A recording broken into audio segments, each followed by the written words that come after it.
Halo semuanya, salam sejahtera bagi kita semua. Perkenalkan, saya Busko Napitu. Pada kesempatan kali ini, saya mau mempresentasikan laporan yang berjudul Critical Book Report saya dengan membandingkan dua buku yang membahas kawasan Asia Selatan. Buku utama yang jadi fokus analisis saya adalah buku Sejarah Negara-Negara di Kawasan Asia Selatan, karya Nurjengki Ibrahim, yang diterbitkan oleh penerbit Ombak pada tahun 2017. Sementara buku pembanding yang saya pakai adalah buku yang berjudul India Bangkitnya Raksasa Baru Asia. Nah, seperti ini. Pemilihan buku ini didasari karena intinya kita memahami kawasan Asia Selatan yang punya peran strategis dalam percaturan global, baik dari segi sejarah, politik, ekonomi, maupun budaya. Langsung saja kita ke pembahasannya.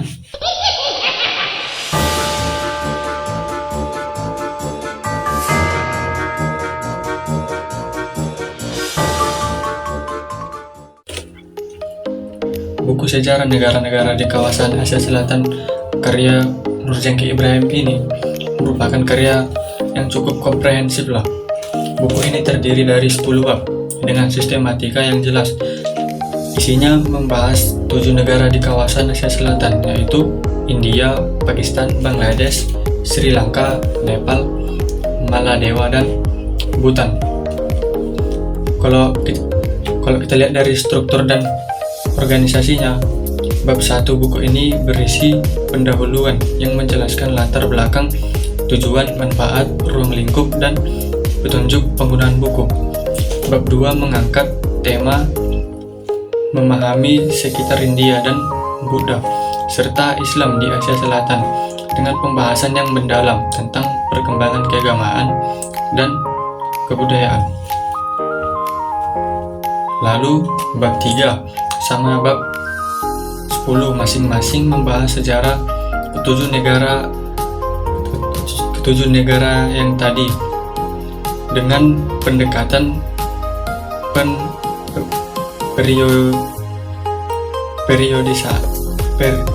periodisasi yang konsisten, yaitu masa kuno, masa Madya, dan masa modern. Pendekatan yang kronologinya ini bikin pembaca jadi lebih gampang memahami perkembangan sejarah setiap negara secara sistematis. Nah, kalau kita bicara soal kelebihan, buku ini punya beberapa hal yang menonjol.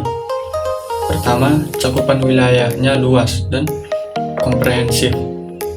Buku ini nggak hanya fokus ke India sebagai negara terbesar di kawasan, tapi juga memberi perhatian seimbang pada negara lain seperti Nepal, Bhutan, Sri Lanka, dan Maladewa.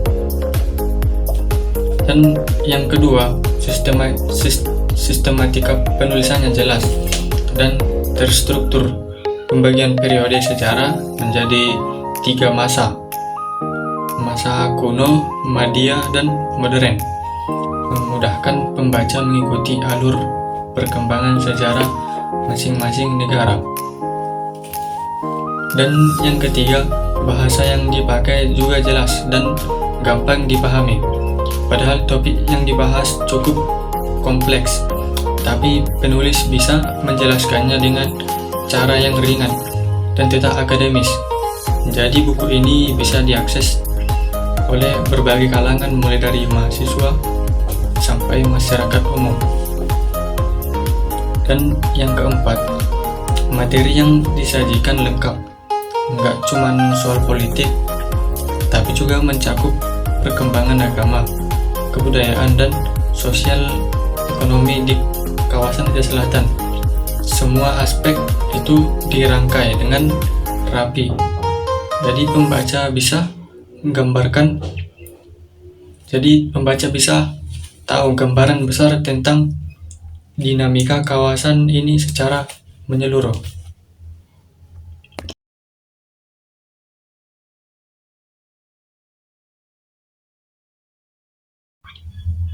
Meskipun buku ini punya banyak kelebihan, ada juga beberapa hal yang menurut saya jadi keterbatasan lah dan perlu diperhatikan. Yang pertama itu kedalaman analisisnya. Di beberapa bagian terasa masih kurang karena cakupan wilayahnya luas sekali. Pembahasannya untuk masing-masing negara kadang terasa agak dangkal, terutama untuk negara kecil seperti Maladewa dan Bhutan. Dan yang kedua itu ada masalah teknis di kualitas cetakannya seperti gambar dan teksnya. Contohnya di beberapa halaman ada gambar yang tampak kabur dan agak susah dibaca dengan jelas. Itu ada di halaman 99 dan 103. Dan yang ketiga, kualitas visualnya kurang memadai. Beberapa gambar di buku ini tampak gelap dan nggak begitu jelas, kayak gambar Siddhartha Gautama. Hal ini sebenarnya sayang kali, karena gambar itu kan bisa bantu pembaca lebih paham konteksnya. Tapi kalau tampilannya buram, jadi kurang enak dilihat dan mengurangi nilai estetika serta fungsi ilustratifnya.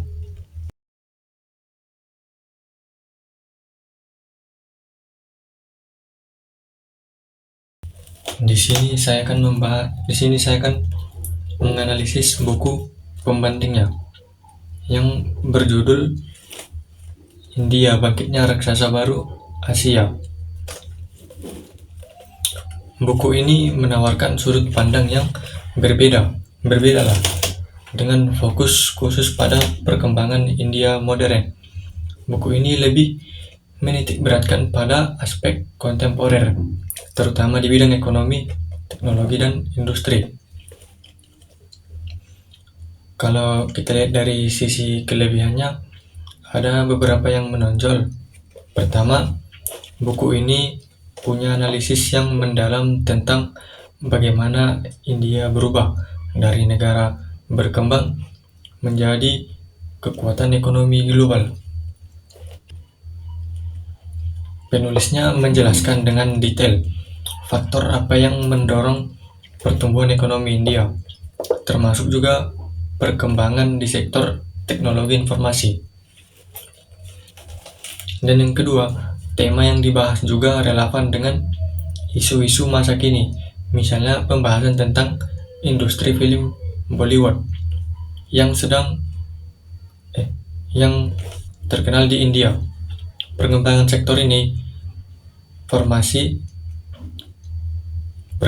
sektor dan kemajuan di bidang teknologi informasi yang semuanya sesuai dengan kondisi India modern sekarang. Yang ketiga, pendekatan yang dipakai dalam buku ini bersifat multidisipliner. Jadi penulisnya nggak cuma melihat dari sisi sejarah, tapi juga menggabungkan aspek ekonomi, politik, dan budaya untuk menjelaskan kebangkitan India.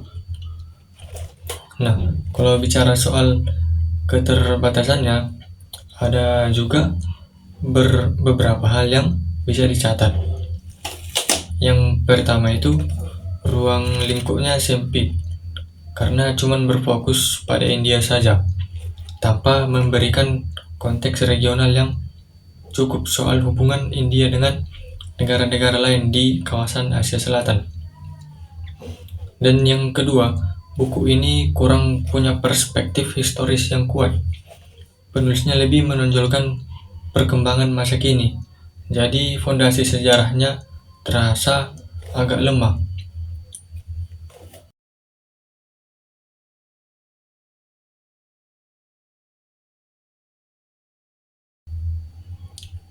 Kalau dilihat dari hasil analisis terhadap kedua buku ini, bisa saya identifikasi beberapa perbedaan yang cukup mendasar lah. Yang pertama itu dari aspek ruang lingkup. Buku utama karya Nurjengki Ibrahim punya cakupan geografis yang lebih luas karena membahas 7 negara di kawasan Asia Selatan. Sementara buku pembanding cuman berfokus pada India, walaupun pembahasannya lebih mendalam tentang perkembangan kontemporer negara India itu. Dari aspek pendekatan metodologis, buku utama memakai pendekatan sejarah tradisional yang menekankan kronologi dan periodisasi,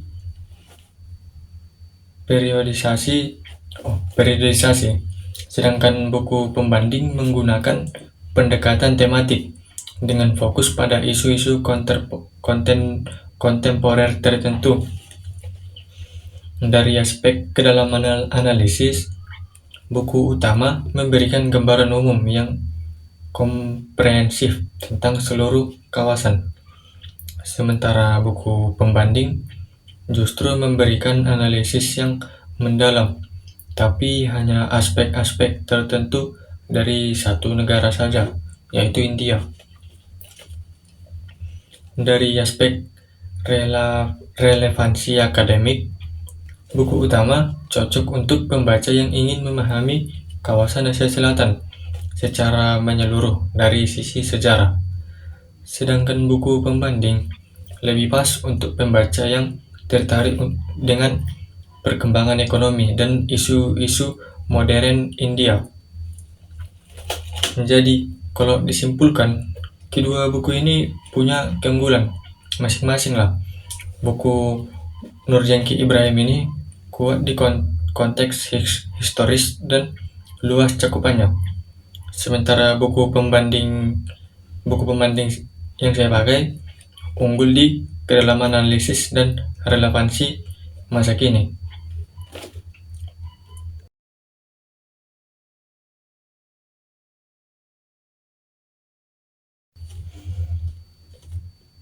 Berdasarkan analisis yang sudah saya jelaskan tadi, bisa kita simpulkan beberapa hal yang penting lah. Yang pertama itu, buku sejarah negara-negara di kawasan Asia Selatan, karya Nurjengki Ibrahim ini merupakan karya akademis yang sangat berharga untuk memahami perkembangan historis kawasan Asia Selatan secara komprehensif.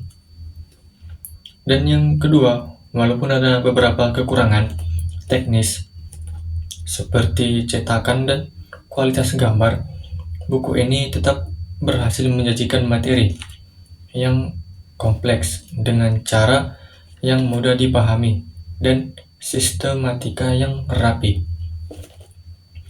Dan yang ketiga itu untuk penelitian atau studi lanjutan. Dua buku ini sebenarnya bisa saling melengkapi. Buku utama sebagai fondasi historis dan konteks regional, sementara buku pembandingnya lebih cocok untuk analisis kontemporer dan ekonomi modern, terkhususnya di India. Dan ada juga yang keempat, bagi yang tertarik sama sejarah dan hubungan internasional, buku Nurjengki Ibrahim ini sangat layak dijadikan rujukan awal karena isinya menyeluruh, dari memberi dasar yang kuat sebelum masuk ke kajian yang lebih spesifik lagi. Jadi, inilah hasil presentasi tugas critical book report saya. Semoga analisis perbandingan dua buku ini bisa memberi tambahan wawasan dan memperkaya pengetahuan kita tentang kawasan Asia Selatan. Terima kasih untuk perhatiannya semuanya. Selamat pagi, siang, malam, dan salam sejahtera bagi kita semua.